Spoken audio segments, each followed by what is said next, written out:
Hello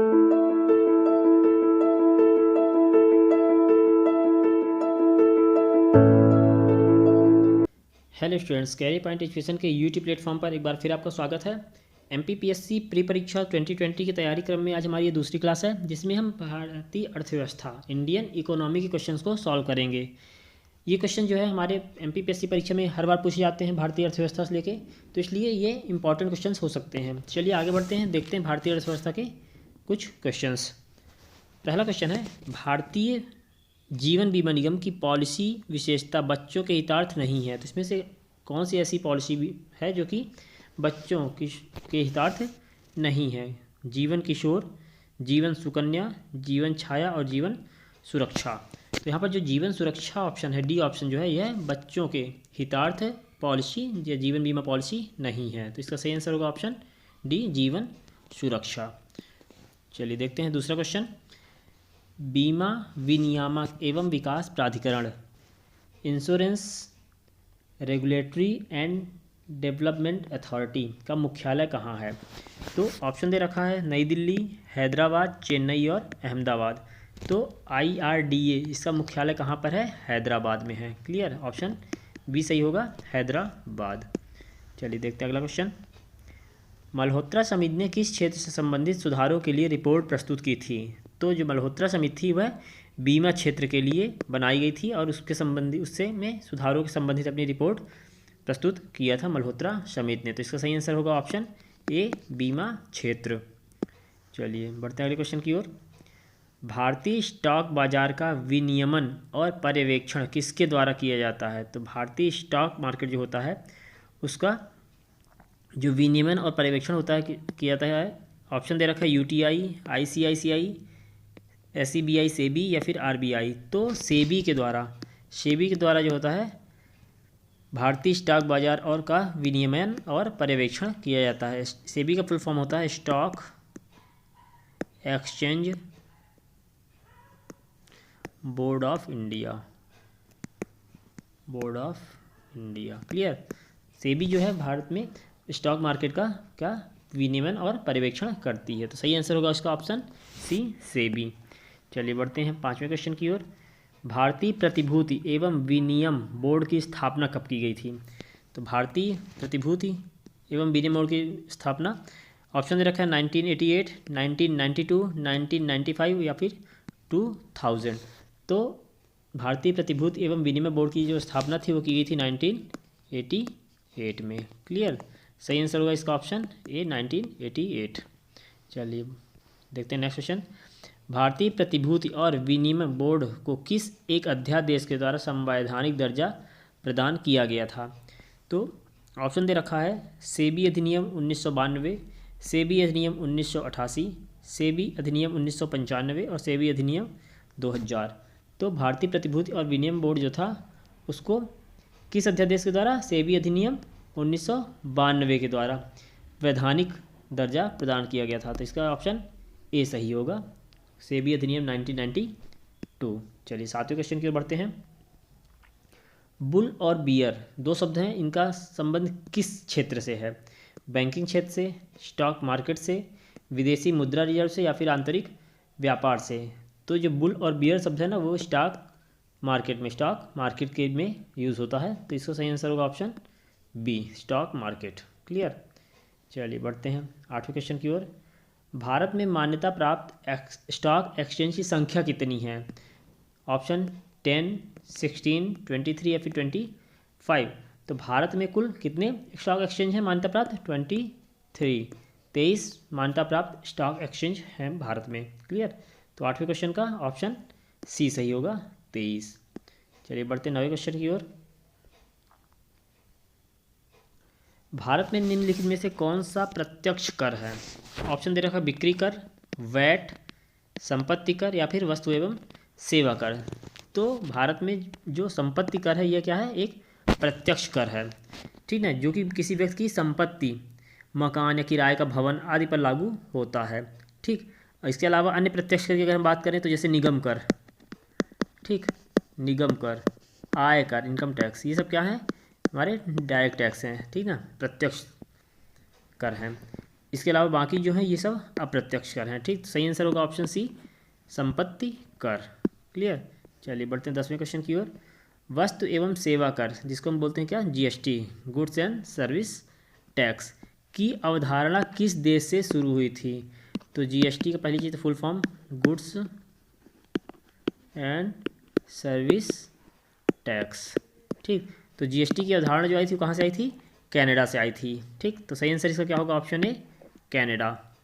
चलिए बढ़ते हैं 11वें क्वेश्चन की ओर। निम्नलिखित में से कौन सा कर जीएसटी द्वारा समाप्त कर दिया गया? तो ऑप्शन दे रखा है सेवा कर, निगम कर, आयकर या फिर धन कर। ठीक, तो जीएसटी जैसा फुल फॉर्म में है कि गुड्स एंड सर्विस टैक्स, तो जीएसटी के द्वारा सेवा कर क्या कर दिया गया? समाप्त कर दिया गया। ठीक ना, तो सही आंसर होगा 11वें क्वेश्चन का ऑप्शन ए। चलिए बढ़ते हैं 12वें क्वेश्चन की ओर।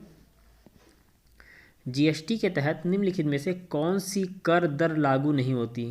तो जीएसटी जब लागू किया गया था तो उसमें कुछ दरें लागू की थी कर की, तो उसमें कौन कौन से थे? ऑप्शन दे रखा है 5%, 12%, 18% या फिर 25%।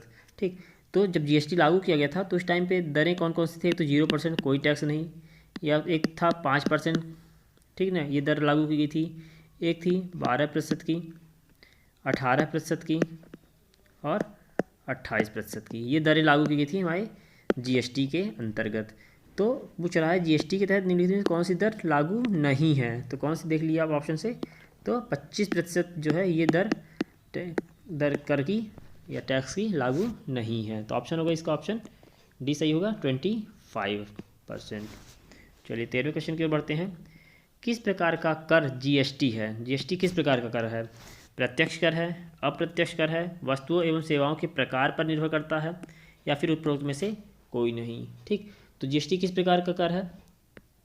ये एक अप्रत्यक्ष कर है। कैसा कर है? अप्रत्यक्ष कर है। सर्विस कैसी होती है? सर्विस अप्रत्यक्ष टैक्स में आती है।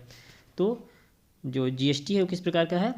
इनडायरेक्ट टैक्स है। ठीक ना, अप्रत्यक्ष कर है। ऑप्शन बी इसका सही आंसर होगा। चलिए बढ़ते हैं 14वें क्वेश्चन की ओर। जीएसटी बिल को पारित करने के लिए कौन सा संवैधानिक संशोधन किया गया था? तो जो जीएसटी आया था उसके लिए कौन सा संशोधन किया गया था? 101वां, 120वां, 122वां या फिर 115वां? तो जीएसटी बिल को लागू करने के लिए जो संविधान संशोधन था वो कौन सा था? 101वां, ठीक ना, संशोधन था। तो सही आंसर होगा ऑप्शन ए, 101वें संशोधन के तहत संविधान में जीएसटी को पारित किया गया था। चलिए अगले क्वेश्चन की ओर बढ़ते हैं। 15वां नंबर। भारत में नोट जारी करने की कौन सी प्रणाली अपनाई जाती है? ऑप्शन है अधिकतम प्रत्यक्ष प्रणाली, न्यूनतम प्रत्यक्ष प्रणाली, अनुपातिक प्रत्यक्ष या फिर नियत प्रत्यक्ष प्रणाली। तो भारत में नोट जारी करने के लिए किस प्रकार की न्यूनतम प्रत्यक्ष प्रणाली अपनाई जाती है? ठीक ना, ऑप्शन बी सही होगा, न्यूनतम प्रत्यक्ष प्रणाली। चलिए बढ़ते हैं 16वें क्वेश्चन की ओर। निम्नलिखित में से मूल्यांकन के कौन से यूनिट को पेपर गोल्ड कहा जाता है? ऑप्शन यहाँ दिया है euro dollar, petro dollar, GDR या फिर एसडीआर। तो जो पेपर गोल्ड होता है ना, पेपर गोल्ड किसको बोला जाता है? पेट्रो डॉलर को बोला जाता है। ठीक, तो 16 नंबर का क्वेश्चन का आंसर क्या होगा? पेट्रो डॉलर, ऑप्शन बी सही आंसर है। क्लियर। चलिए 17 नंबर क्वेश्चन देखते हैं। मिश्रित अर्थव्यवस्था का क्या अर्थ होता है? ठीक, किसे बोलते हैं मिश्रित अर्थव्यवस्था? सार्वजनिक एवं निजी उद्योगों का सह अस्तित्व, उद्योगों एवं कृषि की एक साथ वृद्धि, शहरी एवं ग्रामीण उद्योगों का सह अस्तित्व या फिर बृहद लघु एवं कुटीर उद्योगों का सह अस्तित्व। तो मिश्रित अर्थव्यवस्था मतलब इसमें सभी प्रकार के बड़े, छोटे और अत्यंत छोटे, इसको बोलेंगे कुटीर, इन तीनों उद्योगों का जो सह अस्तित्व होगा ना वो क्या कहलाएगा? मिश्रित अर्थव्यवस्था कहलाएगी। क्लियर, तो ऑप्शन डी सही होगा, वृहद लघु एवं कुटीर उद्योगों का सह अस्तित्व। चलिए बढ़ते हैं 18 नंबर क्वेश्चन पे। भारत में सबसे पहले किसने राष्ट्रीय आय का अनुमान लगाया था?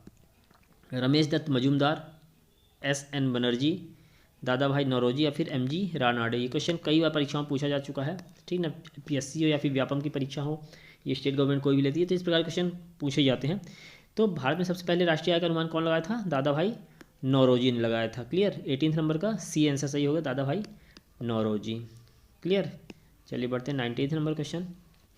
भारत में राष्ट्रीय आय की गणना का कार्य कौन करता है? राष्ट्रीय आय की गणना का कार्य राष्ट्रीय सांख्यिकी संगठन, केंद्रीय सांख्यिकी संगठन, वित्त मंत्रालय या फिर रिजर्व बैंक ऑफ इंडिया। तो राष्ट्रीय आय की गणना का कार्य कौन करता है भारत में?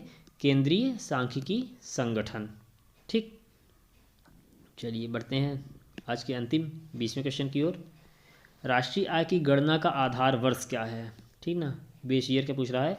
1970 to 71, 1993 94, 1999 2000 या फिर 2001 2002। तो राष्ट्रीय आय की गणना का जो आधार वर्ष है वह है 1993 से 2000, 1999 टू 2000। ठीक, ऑप्शन सी इसका सही होगा, राष्ट्रीय आय की गणना का आधार वर्ष। क्लियर? तो ये थी हमारी आज की क्लास, जिसमें हमने बताया कि ऐसे क्वेश्चन जो कि हर परीक्षाओं में, पीएससी हो या फिर कोई स्टेट गवर्नमेंट की एग्ज़ाम हो, बैंकिंग हो, तो हर परीक्षा में इस प्रकार के क्वेश्चन भारतीय अर्थव्यवस्था के पूछे जाते हैं। खासकर GST question, direct tax, indirect tax, ये क्वेश्चन। ठीक, तो इस प्रकार के क्वेश्चन हर परीक्षा में आ रहे हैं, तो इससे आप बेनिफिट आपको मिलेगा। चलिए अगली क्लास में फिर से नए एमसीक्यू के साथ में आएंगे, जो कि हमारी एमपीपीएससी तैयारी को और मजबूत करेगी। तब तक चैनल साथ बने रहिए, वीडियोस को लाइक कीजिए, शेयर कीजिए, बेल आइकन प्रेस कीजिए, ताकि आगे हमारे वीडियोस की अपडेट आपको मिलती रहे। ओके, चलिए मिलते हैं अगली क्लास में। Thank you.